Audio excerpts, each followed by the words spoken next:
Halo kawan-kawan semua, kembali lagi bersama saya Yohanes Heribertus Laki SPD, Guru Bahasa Indonesia. Kali ini kita akan belajar teks eksposisi, yaitu mendeskripsikan permasalahan, argumentasi, pengetahuan, dan rekomendasi teks eksposisi kelas 10. Nah adik-adik, pengertian dari teks eksposisi adalah karangan yang bercorak paparan yang bermaksud memberikan pengetahuan tentang hal itu kepada pembacanya. Pengetahuan tentang hal itu yang dimaksud adalah penulis harus mampu menjelaskan kepada pembaca tentang tema atau topik yang sedang dibicarakan. Sekiranya topik atau tema yang dibicarakan mampu memberikan pengetahuan tambahan kepada pembacanya. Nah adik-adik, hal-hal yang perlu dilakukan dalam mendeskripsikan teks eksposisi adalah mengidentifikasi permasalahan, argumentasi, pengetahuan, dan rekomendasi. Nah, mengidentifikasi permasalahan. Permasalahan sendiri merupakan hal pokok yang menjadi topik dalam eksposisi. Sedangkan eksposisi dibangun dari permasalahan yang dirumuskan menjadi yang pertama, awal atau tesis. Kedua, argumentasi-argumentasi. Dan yang ketiga adalah rekomendasi. Nah, yang berikutnya adalah pengetahuan. Pengetahuan adalah informasi ilmiah yang menandai apakah teks itu eksposisi atau bukan.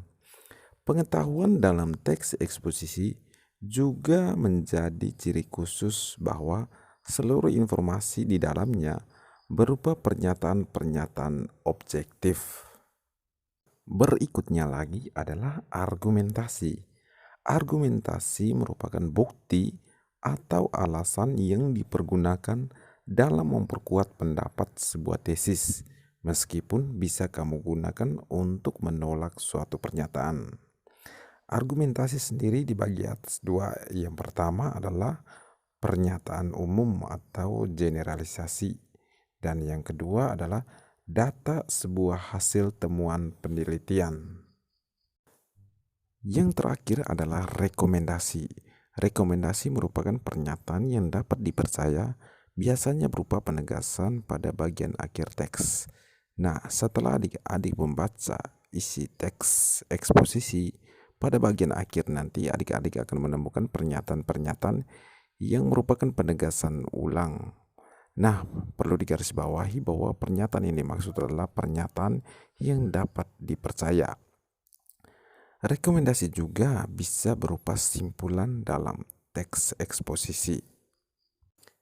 Nah, berikutnya adalah jenis-jenis eksposisi.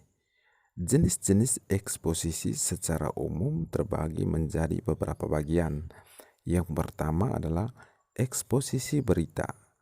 Eksposisi berita berisi pemberitahuan mengenai suatu kejadian. Jenis ini banyak ditemukan di dalam surat kabar. Yang kedua adalah eksposisi ilustrasi. Eksposisi ilustrasi berupa gambaran sederhana atau bentuk konkret sebuah ide.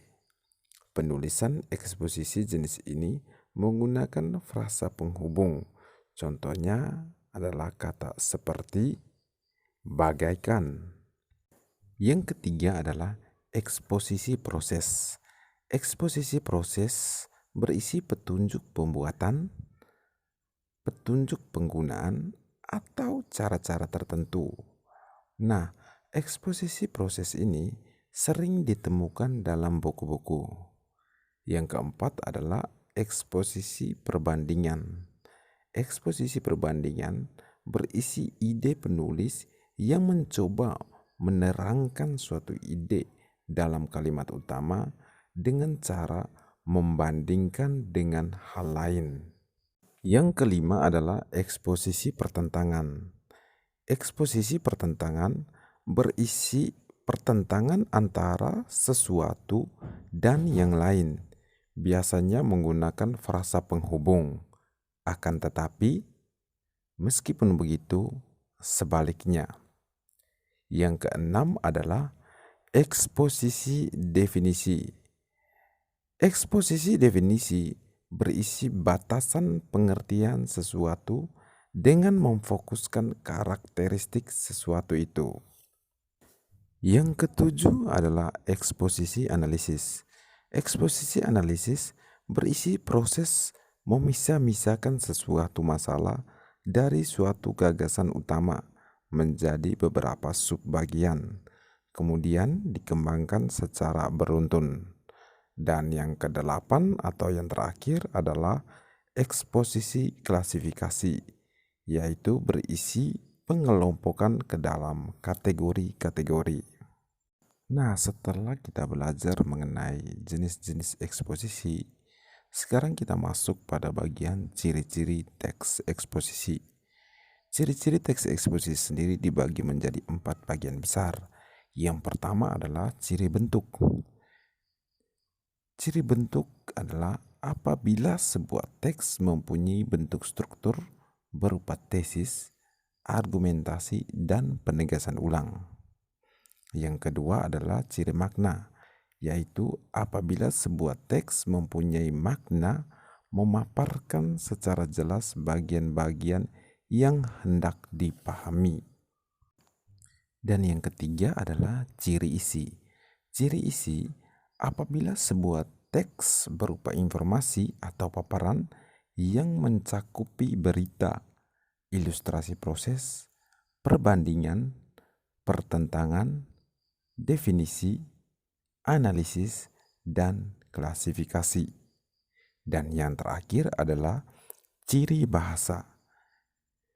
Ciri bahasa merupakan sebuah teks yang mempunyai ciri bahasa berbentuk menginformasikan atau memaparkan sesuatu yang hendak dijelaskan dengan data tertentu agar dapat diperoleh pengertian yang utuh.